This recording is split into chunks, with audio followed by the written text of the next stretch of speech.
नमस्कार। प्रदेश की गहलोत सरकार अपने कार्यकाल का चौथा बजट पेश करने जा रही है। जाहिर सी बात है, इस बजट से हर वर्ग, हर उम्र और हर क्षेत्र के लोगों को खासी उम्मीदें होंगी, आकांक्षाएं होंगी। ऐसे में आज हमारे साथ आदिवासी बाहुल्य दक्षिणांचल के प्रबुद्ध लोग और आम नागरिक हैं।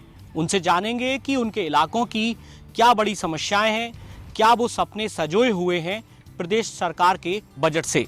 मेरे साथ में भाजपा के शहर जिलाध्यक्ष हैं, उनसे शुरुआत करते हैं। चूंकि उनका काफ़ी अनुभव रहा है विकास को लेकर। क्या कहना है भाई साहब, सरकार बजट पेश करने जा रही है, क्या सोच रखते हैं आप उदयपुर के लिहाज से? गहलोत सरकार अपने बजट के अंदर जो प्रस्तुत करने जा रही है अपना बजट, उसके अंदर मुख्य रूप से मेरा निवेदन है कि उदयपुर की पहचान यहाँ की जिलों से है।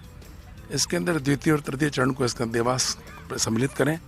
साथ ही साथ आज जिस प्रकार से सभी लोग खेती पे आत्मनिर्भर बनने के लिए अपना प्रयास कर रहे हैं और उसके अंदर जैविक खेती को प्राथमिकता दी जाए और बजट के अंदर इस प्रकार प्रावधान रखें कि अधिक लोग जैविक खेती को अपनाएं और आर्थिक समृद्धि की ओर अग्रसर रहें।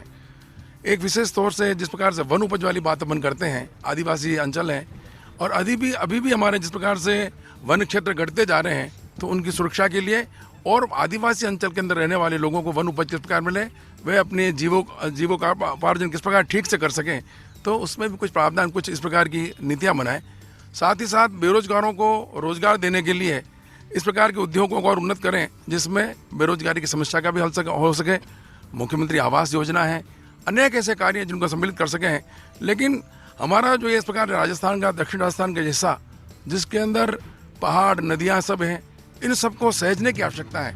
यहाँ पर जिस प्रकार से मार्बल और भी अन्य जितने भी हमारे जो खनिज निकलते हैं, हम इस प्रकार का प्रयास करें कि बहुत ईमानदारी के साथ में इनको, इन नीतियों में कुछ बदलाव लाकर छोटे लोग भी इसके अंदर अपने उद्योगों को अपना सकें, इसमें ही भाग ले सकें। मेरा सोचना है कि सभी वर्गों को ध्यान में रखकर और विशेष तौर से मध्यम वर्ग और किसानों को ध्यान में रखकर और छात्रों के लिए भी इस प्रकार की योजना लाएं कि ताकि वे अपने स्वयं का रोजगार प्रारंभ कर सकें। बिल्कुल, काफ़ी सारी बातें हैं। आपका क्या कहना है इस बजट को लेकर? सबसे पहले फर्स्ट इंडिया का बहुत बहुत आभार कि आज इस मंच पर सारे राजनीतिक दल के प्रमुख लोग हैं, सामाजिक संगठन के लोग हैं, शिक्षक संघ के, विद्यार्थी के, युवा जो वो भी आज है। मैं कहना चाहता हूँ इस बजट में एक तो वेट, क्योंकि पेट्रोल डीजल का जो वेट है वो अन्य के राज्यों की तुलना में राजस्थान में सबसे ज़्यादा है, उस वेट को कम किया जाए। दूसरा मैं कहना चाहता हूँ कि बिजली, सरकार ने घोषणा पत्र में कहा था कि हम बिजली की रेटें कम करेंगे, नहीं बढ़ाएंगे, लेकिन राजस्थान में बिजली की रेटें निरंतर बढ़ रही है। इसके और सरकार को ध्यान आकर्षित करना चाहिए। बिल्कुल, आपका क्या कहना है शैक्षिक लिहाज से, शैक्षिक वातावरण कैसे सुधरे इस लिहाज से? वर्तमान में जो शिक्षा सेवा अधिनियम है उसके अनुसार राजस्थान में लगभग 1 लाख शिक्षकों के पद खाली है। तो सबसे पहले तो जितने भी पद खाली है वो विद्यालयों को भरे जाएं और उसके साथ में अभी जो सबसे बड़ा राजस्थान में कर्मचारियों के लिए और भारत में जो मुद्दा है, 2004 के बाद में जो कर्मचारी लगे वो अंशदायी की जगह पुरानी पेंशन की मांग कर रहे हैं। तो इसको भी इसमें प्रावधान करना चाहिए बजट में। और उसके साथ में मैं कहना चाह रहा हूँ कि वर्तमान में जो इन्होंने घोषणा पत्र में कहा था कि जितने भी संविदा कर्मचारी है, शिक्षाकर्मी, पैरा टीचर और अन्य जो भी शिक्षा सहायक, उनको परमानेंट के लिए कहा था, पर 3 साल में उन्होंने कुछ भी नहीं किया। तो सब कर्मचारियों को इस बजट से आस है कि आने वाले समय में जितने भी संविदा कर्मचारी हैं उनको परमानेंट किया जाए। उसके साथ में एक शिक्षा के लिए बहुत मुख्य मांग है कि जितने भी जो प्रदेश के अंदर शिक्षा संकुल बना हुआ है, इन्होंने घोषणा की थी कि जितने भी कार्यालय है उसको एक छत के नीचे लाने का काम करेंगे। उदयपुर के अंदर आज कम से कम 5-7 ऑफिस है जो 5-7 किलोमीटर के दूर दराज है। अभिभावकों को और छात्रों को और उसके शिक्षकों को बार बार चक्कर काटने पड़ते हैं। तो हमारी ये मांग रहेगी मुख्यमंत्री जी से कि इसमें एक शिक्षा संकुल हर जिले में बनाया जाए जहाँ पे सारे अधिकारी एक ही जगह बैठे। बिल्कुल, उदयपुर में टूरिज्म को लेकर भी अपार संभावना है। क्या कहना है आपका, क्या लगता है? कोरोना काल में सबसे अधिक प्रभावित कोई सेक्टर रहा है तो पर्यटन सेक्टर रहा है। सरकार को इस ओर विशेष ध्यान देने की जरूरत है। एक तो उदयपुर में संभाग स्तर पर धार्मिक टूरिज्म सर्किट बना के इसको और अधिक प्रोत्साहित करना चाहिए। इसके साथ ही होटल और होटल व्यवसाय से जुड़े लोगों के लिए जो ये विद्युत दर कॉमर्शियल ले रहे हैं उसको औद्योगिक दर पर लिया जाना चाहिए।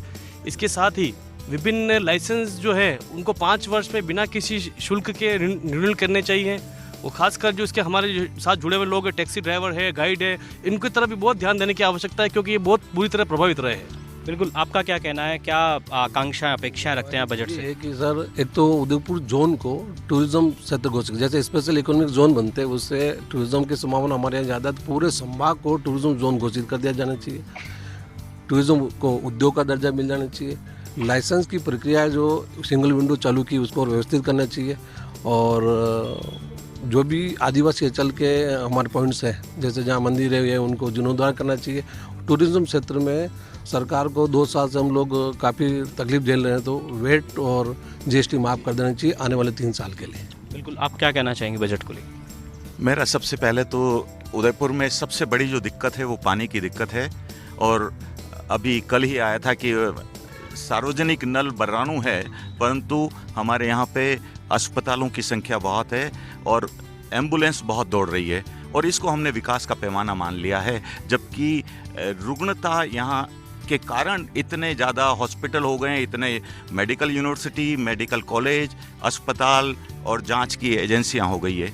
तो हमें पानी के लिए विशेष ध्यान देना चाहिए। और अभी हमने स्मार्ट सिटी के सारे प्रोजेक्ट पूरे होने के बाद में भी उदयपुर के 80% इलाके में और 95% लोगों को आप 45 घंटों में पानी देंगे, 48 घंटों में, और वो भी बहुत कम पानी मिलता है। और अभी जो राज्य सरकार ने जो 2000 में एक रिपोर्ट जारी की थी, उसमें उदयपुर का जो स्थान है वो 20वें नंबर पे है, भुखमरी, गरीबी, और उसमें तो 30, 31 और 31, 32, 33 नंबर पे। और इस सब का कारण स्वच्छ पानी का अभाव है। तो पानी के लिए जो 50 साल पहले, आज 50वीं बरसी है देवास योजना की, 73 में बनी थी देवास की योजनाएं, आज 50वीं बरसी है, परंतु 14-15 में हमने उदयपुर के लिए बनाई, 16 में हमने राजसमंद के लिए बनाई, 17 में हमने वहाँ के पाली के लिए, जवाई बांध के लिए बनाई। तो हमेशा हम केवल डीपीआर का खेल खेल रहे हैं, डीपीआर बना रहे हैं और करोड़ों रुपए डीपीआर पे लगा दिया, परंतु हमने पानी के लिए देवास को हमें सबसे पहले प्राथमिकता देके उदयपुर के लिए देवास योजना को। बिल्कुल, जल संरक्षण के साथ ही जल वितरण महती आवश्यकता है, उस पर भी ध्यान देना चाहिए। क्या कहना है, बजट में क्या उम्मीदें पाले हुए हैं आप? जी, सबसे पहले तो मैं माननीय मुख्यमंत्री जी से आग्रह करना चाहूँगा कि आपके ही सरकार की एक महत्वपूर्ण योजना है मुख्यमंत्री चिरंजीवी योजना। मुझे नहीं लगता है कि किसी को भी बीमा राशि का लाभ मिल रहा है, और विशेषकर प्राइवेट अस्पताल वाले तो उसको बिल्कुल ही दरकिनार कर रहे हैं। दूसरा, मेरे को कहना है कि जितने भी आपदा की राशि है वह बढ़ाई जाए, यानी मुख्यमंत्री सहायता कोष की जो राशि है उसको बढ़ाई जाए। और जहाँ पे भी, जैसा कि आपने बताया, ग्रामीण अंचल में दुर्घटनाएं होती है, आपदा हो या विपदा हो, सरकार की सुरक्षा करना उनका जिम्मा है। तीसरा, उदयपुर हमारी लाइफ लाइन गिनी जाती है, तो हमारे यहाँ की पानी गिनी जाती है, क्योंकि झीलों की नगरी का शहर है।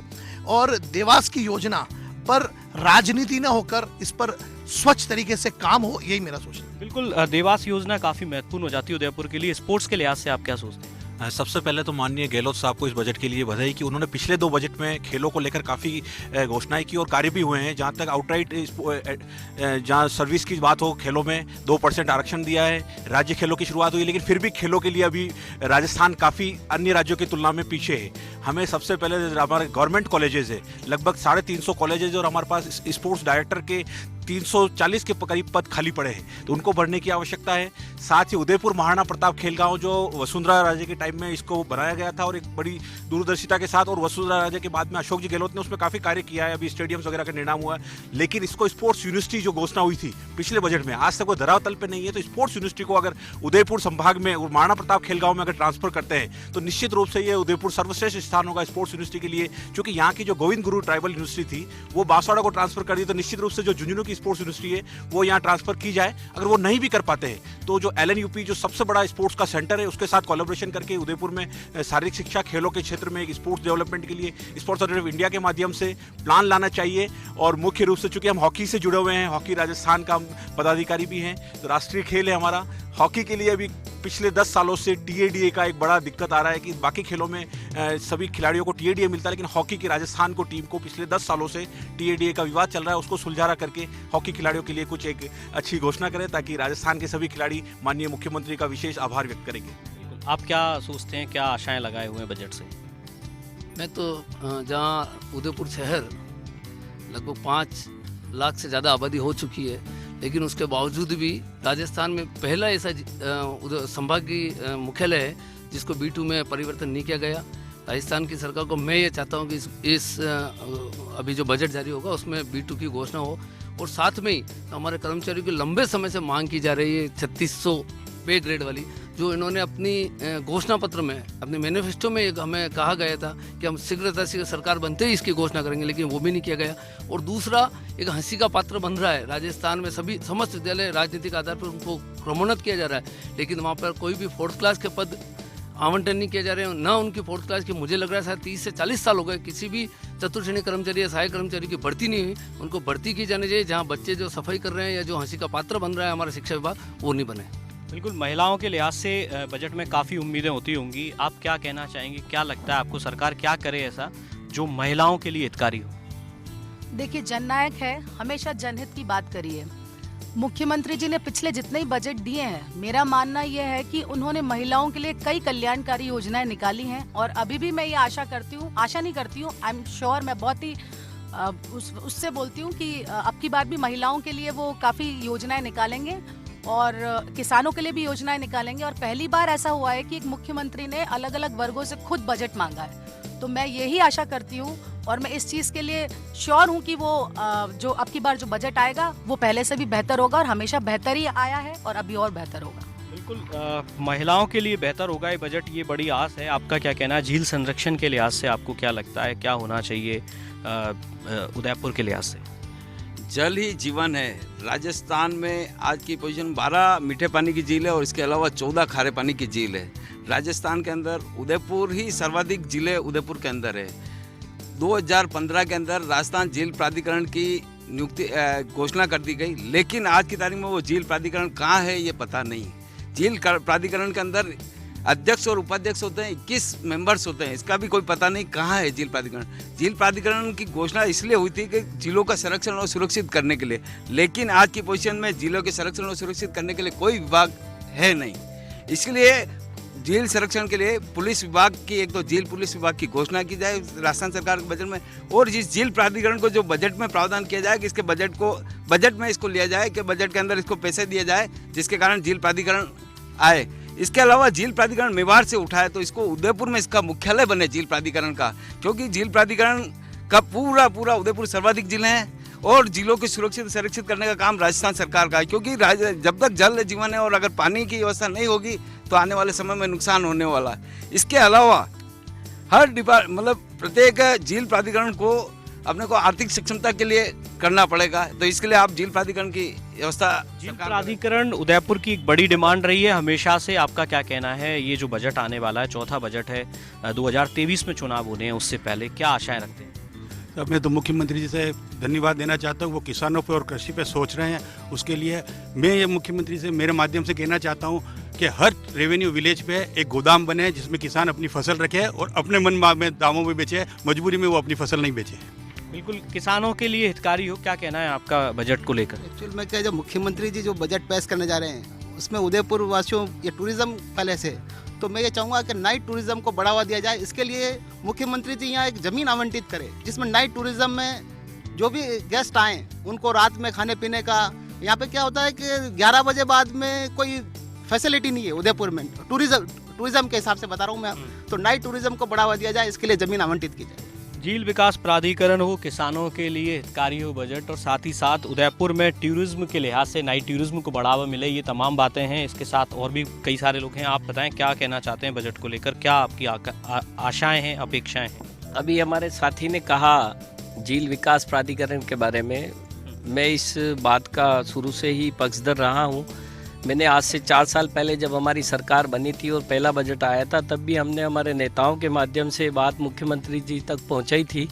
और अभी परसों जो हमारे यहाँ जयपुर में बिरला सभागार में सभा हुई, उसमें भी हमने हमारे उदयपुर के जो बड़े लीडर हैं गिरिजा जी और रघुवीर जी, उनके माध्यम से वो बात मुख्यमंत्री जी तक पहुँचाई है कि झील विकास प्राधिकरण का गठन हो और उसका मुख्यालय उदयपुर में हो और इस विषय के जानकार व्यक्ति को उसका अध्यक्ष बनाया जाए ताकि इसका फायदा आने वाले समय में जनता को मिल सके। आपका क्या कहना है बजट को लेकर? मैं जहाँ तक सोचता हूँ एक ऐतिहासिक बजट राजस्थान का होगा और मैं आदरणीय मुख्यमंत्री जी से केवल एक निवेदन करना चाहता हूँ कि जो हमारा झील प्राधिकरण का जो मुख्यालय है वो उदयपुर में हो, क्योंकि सबसे ज़्यादा झीलें उदयपुर में हैं। झील प्राधिकरण उदयपुर में है, ये एक बड़ी डिमांड है। आपका क्या कहना है जो चौथा बजट आ रहा है प्रदेश सरकार का?